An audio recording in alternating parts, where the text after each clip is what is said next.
नमस्कार. तर आज मी होळी स्पेशल खास गव्हाचं पीठ आणि रवा टाकून फुगलेले मालपोहे बनवणार आहे. तर खूप सोपी रेसिपी आहे आणि अगदी घरातील साहित्यात होणारी रेसिपी आहे. रेसिपी पूर्ण बघा आणि ही जी रेसिपी आवडली असेल तर व्हिडिओला लाईक, शेअर, कमेंट जरूर करा आणि माझ्या चॅनलला एक सबस्क्राईब नक्कीच करा. आणि या होळीला तुम्ही अशा प्रकारे मालपोहे नक्की बनवून बघा आणि कसे झालेत ते मला कमेंट बॉक्समध्ये सांगायला विसरू नका. तर सर्वात आधी मी इथे एक बाउल घेतलेला आहे आणि या बाउलमध्ये मी 1 वाटी दूध घेतलेलं आहे.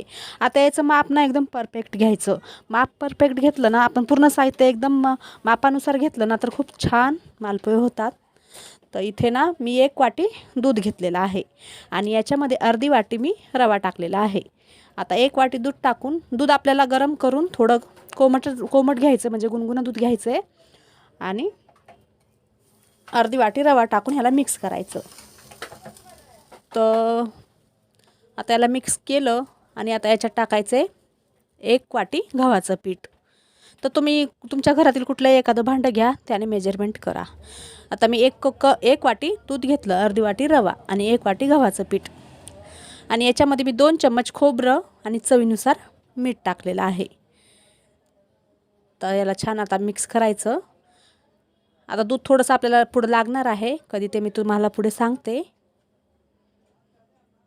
तर याला छान मिक्स करायचं आणि आता इथे मला ना दुधाची गरज पडणार आहे. त्याच्या आधी मी इथे 2-3 इलायची घेतल्यात आणि परत मी अर्धी वाटी दूध घेतलेलं आहे. आता अर्धी वाटी एकदाच न टाकता थोडं थोडं टाकून घ्यायचं. हे बेटर आपल्याला जास्त घट्टही नाही करायचं आणि जास्त पातळही नाही करायचं. तर इथे मी अर्धी वाटी परत दूध घेतलं, थोडं टाकून घेतलं आणि परत फेटून घेत आहे याला.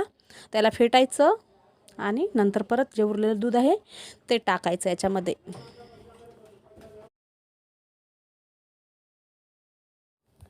आता मी उरलेलं पण दूध टाकून घेतलं आणि आता याला फेटून घ्यायचं. बघू शकता व्हिडिओ दाखवल्याप्रमाणे आपल्याला याचं बॅटर करून घ्यायचं, ना जास्त पातळ ना जास्त घट्ट.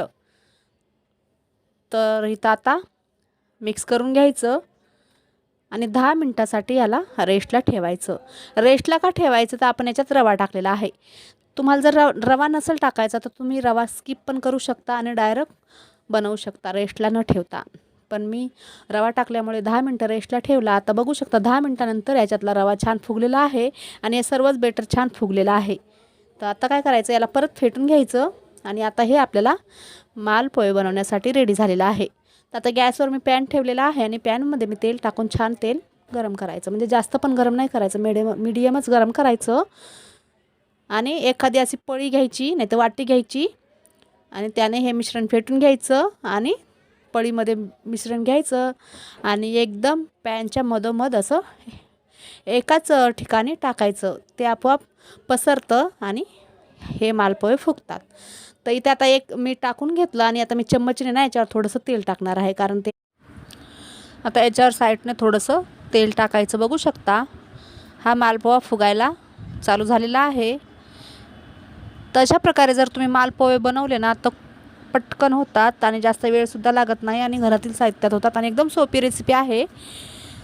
तर नक्कीच अशा प्रकारे करून बघा. तुम्ही साखरेऐवजी ना याच्यामध्ये गूळसुद्धा टाकू शकता. मी साखर घेतली ना अर्धी वाटी, तुम्ही गूळ किसून घेऊ शकता अर्धी वाटी, तो टाकू शकता. तर आता छान इथे एक साईड बघू शकता फुगली. एक साईड तळू द्यायची आणि नंतर याला पलटी करायचं. तर बघू शकता आता मी पलटी करून घेतलेला आहे आणि छान मालपोहा झालेला आहे. आता मी असे सगळे मालपोहे करून घेणार आहे.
आता मी सगळे मालपोहे करून घेतले आणि एका प्लेटमध्ये घेतलेले आहे आणि आता याच्यावर मी थोडेसे बदामाचे काप टाकून घेत आहे. जर तुम्हाला याला पाक बनवायचा असेल तर तुम्ही पाक पण बनवून याच्यावर टाकू शकता, पण मला पाक बनवायचा नाही. मी बिना पाकाचे मालपोहे बनवलेले आहेत कारण मी याच्यात साखर टाकलेली आहे.